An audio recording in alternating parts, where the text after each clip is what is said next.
Oke,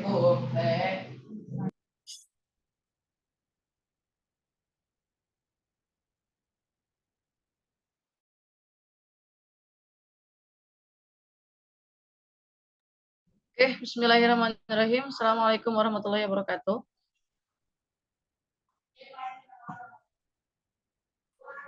Bismillah, hamdan syukurillah amma ba'du. Di sini kami akan mempresentasikan branding. Yang saya di sini tidak sendirian, yaitu ada Teh Hasya, Teh Yuni, dan Teh Sumi yang akan menjelaskan materi kali ini. Kami di sini adalah gabungan dari dua kelompok, yaitu kelompok 2 dan kelompok 9. Next, Teh. Di sini pemateri utama yaitu yang akan disampaikan oleh saya sendiri, yaitu mengenai pengertian personal branding. Personal branding adalah di masyarakat terhadap aspek-aspek yang dimiliki oleh seseorang. Di antaranya kepribadian, kemampuan, nilai-nilai, dan bagaimana stimulus tersebut menimbulkan persepsi positif di masyarakat yang pada akhirnya dapat digunakan sebagai alat pemasaran. Personal branding juga didefinisikan oleh Montoya dan Pendehey 2008 sebagai talking control of how other people perceive you before they come into direct contact. Cara orang lain memandang Anda sebelum mereka melakukan kontak langsung dengan Anda. Pada intinya, personal branding itu yang tadi sudah saya bacakan adalah sebagai intinya bahwa suatu proses pembentukan persepsi masyarakat terhadap aspek-aspek yang dimiliki seorang. Nah, dengan kata lain, personal branding juga dapat diartikan sebagai suatu proses pembentukan persepsi dan image masyarakat terhadap aspek-aspek krusial yang dimiliki seorang, terutama adalah kepribadian, kompetensi, keunikan, gaya, dasar berpakaian, berperilaku, atau berkomunikasi yang secara konsisten dan menjadi prasyarat utama dari bangunan sebuah personal branding. Dan bagaimana stimulus ini mampu menimbulkan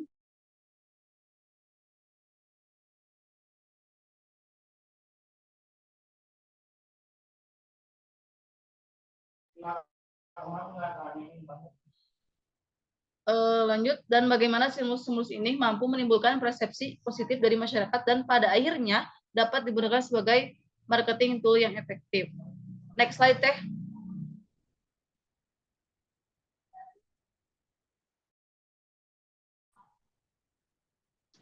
Nah, di sini ada konsep personal branding. Peter Montoya dalam Sutomo 2013 menjabarkan konsep utama dalam membangun suatu personal branding.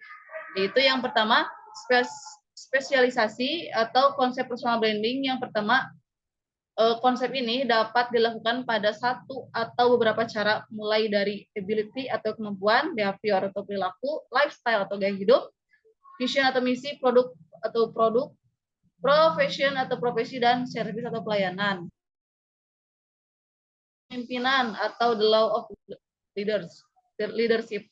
Soalnya memiliki personal branding yang kuat umumnya memiliki kepemimpinan yang tegas, sehingga dapat memutuskan sesuatu dalam kondisi yang penuh ketidakpastian. Selain itu, seorang pemimpin juga dapat memberikan arahan yang jelas dan teratur. Selanjutnya adalah kepribadian atau the love of personality. Karakteristik personal branding selanjutnya adalah yang tadi kepribadian, di mana dia memiliki kepribadian yang hebat dan baik, namun tidak harus menjadi sempurna di mata orang lain. Lalu selanjutnya adalah perbedaan atau the love of distinctiveness. Sebagian orang mungkin akan meniru personal branding dari sejumlah tokoh ternama, namun kamu bisa membuat pencitraan diri yang berbeda dan unik. Lalu yang kelima selanjutnya adalah terlihat atau the love of visibility. Maksudnya adalah seorang personal branding harus dilihat secara konsisten sampai ia dikenal banyak orang secara luas agar dirinya bisa dilihat. Dibutuhkan usaha maksimal, kerja keras, dan juga mempromosikan dirinya sebagai orang yang memiliki kemampuan baik. Lalu selanjutnya adalah kesatuan, the love of unity. Kehidupan seorang personal branding harus sejalan dengan etika moral dan sikap yang telah ditentukan oleh dirinya. Dengan adanya kesatuan tersebut, maka dapat menjadi cermin dari sebuah cita yang baik di kalangan luas. Lalu selanjutnya ada keteguhan atau the law of persistence. Keteguhan memiliki arti bahwa setiap personal branding membutuhkan waktu untuk tumbuh dan berkembang. Secara proses itu berjalan, selama proses itu berjalan, ia harus teguh dan percaya diri bahwa mendapatkan personal branding yang baik di mata masyarakat. Lalu yang terakhir adalah nama baik atau the love of goodwill. Konsep personal branding yang terakhir adalah menjaga nama baik. Terlebih jika dirinya telah terkenal sebagai orang yang baik dan ramah, maka ia harus konsisten menjaga nama baik tersebut agar terus memberikan hal positif dan bermanfaat. Mungkin itu yang bisa saya sampaikan. Untuk selanjutnya adalah fungsi personal branding dan tujuan juga manfaat personal branding yang akan disampaikan oleh Teh Yuni. Saya persilakan. Baik, terima kasih kepada moderator yang telah memberikan kesempatan untuk saya menjelaskan materi tentang fungsi dari personal branding. Itu ada 3. Yang pertama, mempertajam citra diri seseorang. Sebagai bentuk pengenalan identitas diri kepada orang lain, yaitu dengan melakukan personal branding, maka perusahaan dapat mengetahui segala keahlian dan spesialisasi tertentu yang dimiliki olehnya. Selain mempertajam citra diri seseorang, yang kedua adalah memudahkan orang lain untuk mengingat. Jadi sebagai bentuk promosi kepada orang lain bahwa dirinya punya daya tarik tersendiri dalam membangun citra ataupun memberikan kualitas terbaik seperti jujur dan bertanggung jawab dan lain sebagainya, itu akan memudahkan seseorang untuk mengingatnya. Yang terakhir yaitu berkarir secara fokus. Dengan adanya personal branding yang berfungsi untuk berkarir secara fokus, ini merupakan sebuah bentuk janji terhadap perusahaan bahwa dirinya akan selalu memberikan kemampuan yang terbaiknya seperti tetap konsisten dan bisa diandalkan. Next, Teh.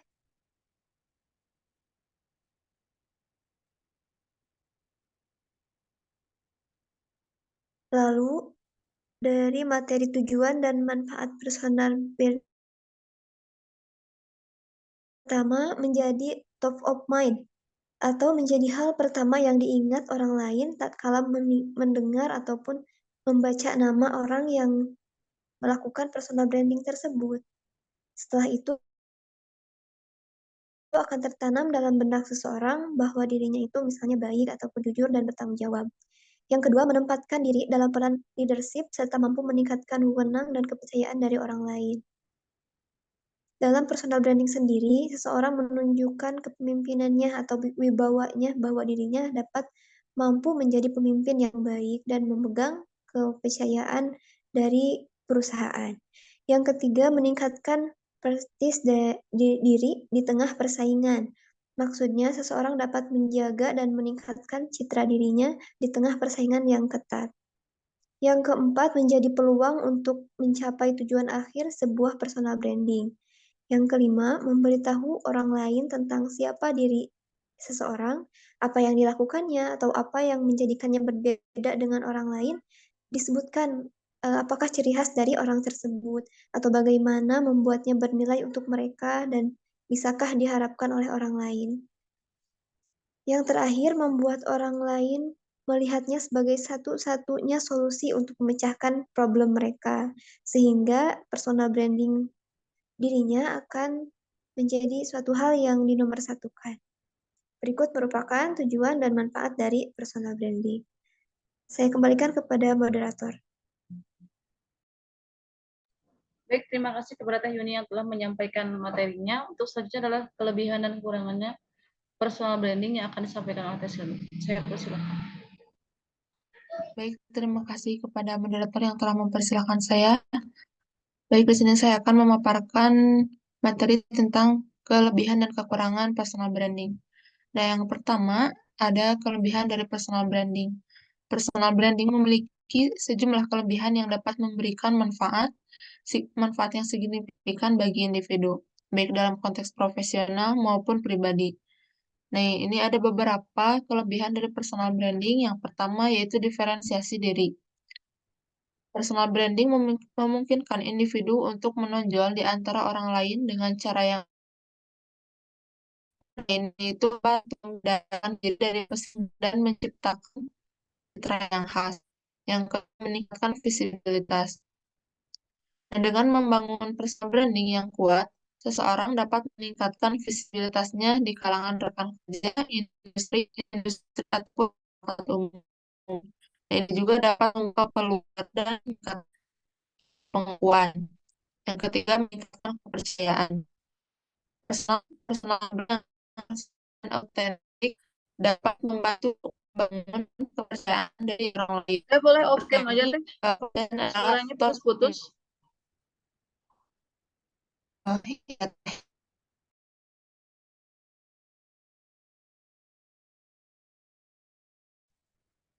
Lanjut, kepercayaan adalah faktor kunci dalam membangun hubungan baik dalam konteks profesional maupun pribadi. Kemudian yang keempat yaitu memperluas jaringan. Dalam personal branding yang efektif dapat mempermudah proses jaringan, yaitu orang-orang akan lebih cenderung terhubung dengan individu yang memiliki reputasi positif dan nilai yang serupa. Kemudian yang kelima, membuka peluang karir. Nah, citra yang baik dapat membantu membuka pintu untuk peluang karir baru. Pengusaha, rekan kerja, atau klien mungkin lebih tertarik bekerja sama dengan individu yang memiliki personal branding yang kuat. Kemudian yang keenam, mengembangkan pengaruh. Nah, personal branding memungkinkan individu untuk membangun pengaruh positif dalam komunitas mereka.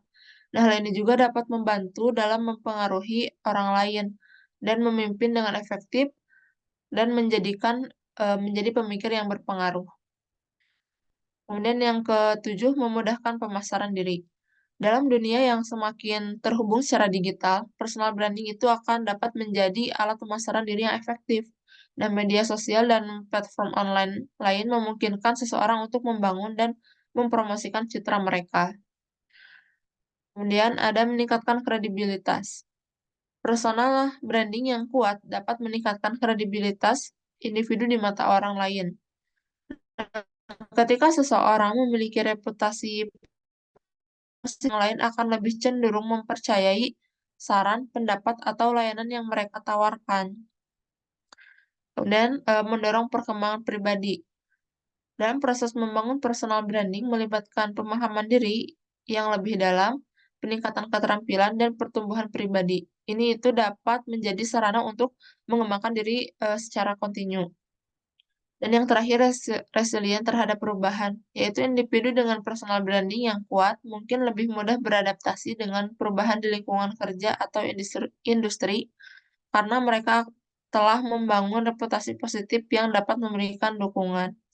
Dan penting untuk dicatat bahwa personal branding yang efektif itu harus autentik dan sesuai dengan nilai dan tujuan pribadi.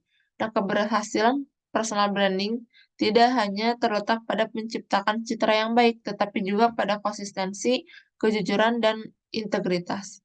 Selanjutnya, next slide, teh, yaitu kekurangan dari personal branding.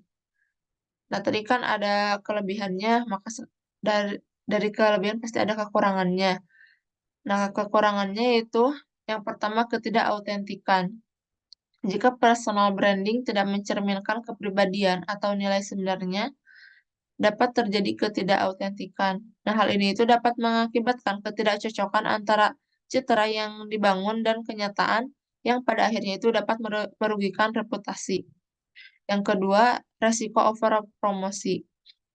Upaya yang berlebihan dalam mempromosikan diri sendiri dapat dianggap sebagai arogansi atau egosentrisme, yaitu ini dapat membantu orang lain merasa tidak nyaman atau mengurangi tingkat dukungan dan kerjasama mereka. Yang ketiga, tidak konsisten. Jika personal branding tidak konsisten, hal ini dapat menciptakan kebingungan di antara rekan kerja, klien, dan masyarakat. Konsistensi dalam perilaku dan pesan adalah kunci untuk membangun citra yang kuat. Yang keempat, resiko overexposure. Nah, terlalu aktif di media sosial kontroversial atau terlalu sering muncul dalam, yaitu ini dapat mengurangi dampak positif branding dan bahkan dapat menyebabkan kejenuhan atau kelebihan dari orang lain. Yang kelima, ketergantungan pada citra luar. Jika terlalu fokus pada citra luar, seseorang dapat kehilangan fokus pada pengembangan keterampilan dan kepribadian yang sebenarnya. Jika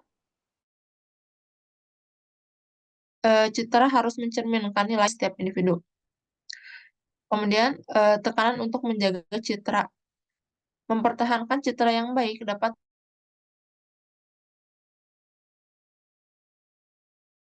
menciptakan tekanan dan stres individu masih tertentu. Nah, yang ini dapat mengakibatkan kelelahan atau kecemasan. Nah, selanjutnya, rentan terhadap komentar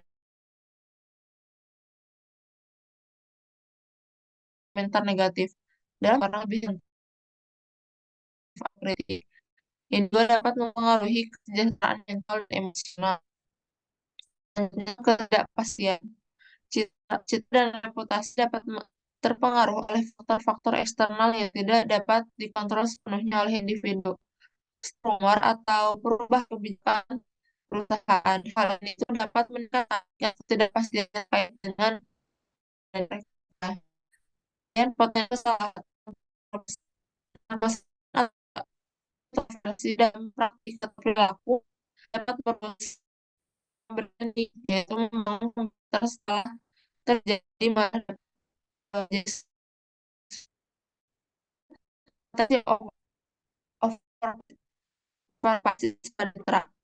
Fokus yang berlebihan pada citra dapat mengakibatkan kurangnya perhatian terhadap tindakan nyata dan integritas. Nah, penting untuk memastikan bahwa citra yang dibangun sejalan dengan perilaku dan kinerja sehari-hari. Penting juga untuk dipahami bahwa personal branding ini bukan hanya sekadar pencitraan, tetapi juga melibatkan pembangunan nilai, kejujuran, dan konsistensi. Individu perlu menyadari kekurangan potensial ini dan berusaha untuk membangun personal branding yang kuat dan autentik. Mungkin segitu saja yang dapat saya sampaikan. Mohon maaf apabila ada kesalahan. Saya kembalikan lagi kepada moderator.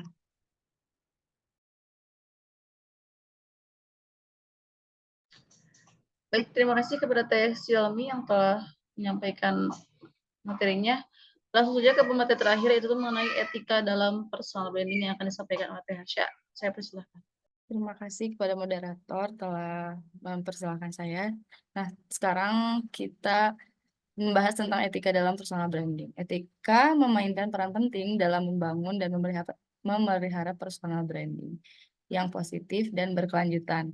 Berikut adalah beberapa prinsip etika yang perlu diperhatikan dalam konteks personal branding. Yang pertama itu ada ketulusan atau autentik.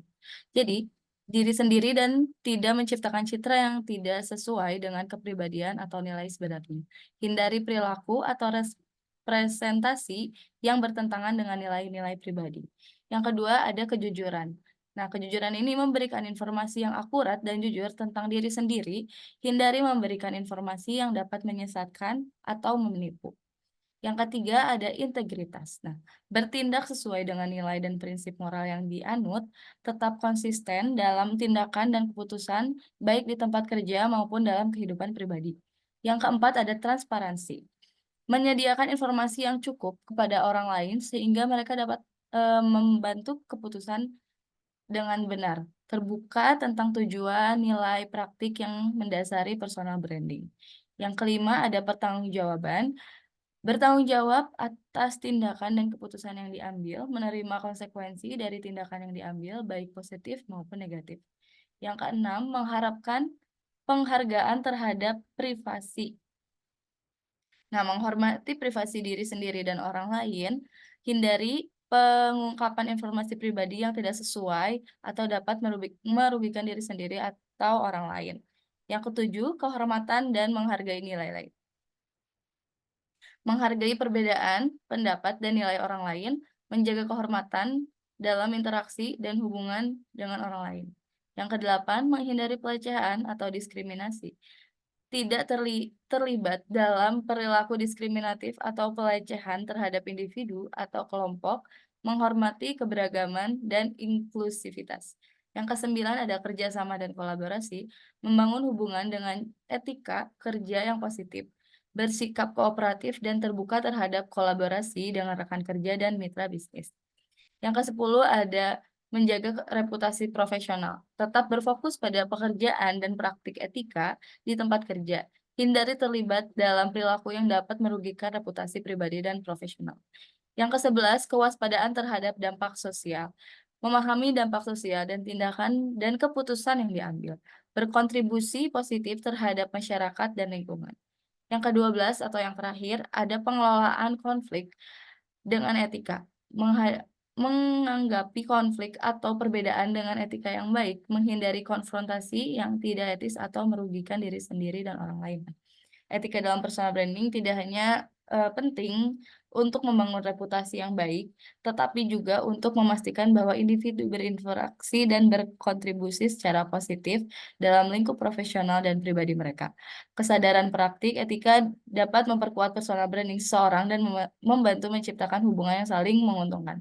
Jadi dalam personal branding ini tidak boleh ada kebohongan apapun ataupun memanipulasi apapun yang ada, tetap autentik atau tetap jujur dalam memiliki personal branding.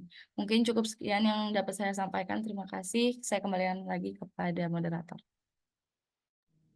Terima kasih kepada THC yang telah menyampaikan materinya. Alhamdulillah semua materi telah tersampaikan. Saya akan membacakan kesimpulannya pada presentasi kali ini, yaitu personal branding adalah proses menciptakan identitas diri seorang individu. Ini melibatkan pengembangan cita yang terdefinisi dengan baik dan disengaja yang membedakan Anda dari orang lain. Konsep personal branding telah mendapat perhatian yang signifikan dengan para ahli menekankan pentingnya keaslian, konsistensi, dan penceritaan. Beberapa aspek kunci dari personal branding termasuk memiliki fokus bersikap tulus, menceritakan sebuah kisah, konsisten, dan mengutamakan hubungan. Fungsi dari personal branding sendiri itu mempertajam citra diri seorang, memudahkan orang yang mengingat, dan berkarir secara fokus. Mungkin itu kesimpulan yang materi kali ini. Terima kasih kepada presenter yang telah menyampaikan materinya kali ini. Mohon maaf apabila banyak kesalahan dan kekurangannya. Saya tutup. Saya juga selaku moderator mohon maaf apabila kesalahan dan kekurangannya. Assalamualaikum warahmatullahi wabarakatuh.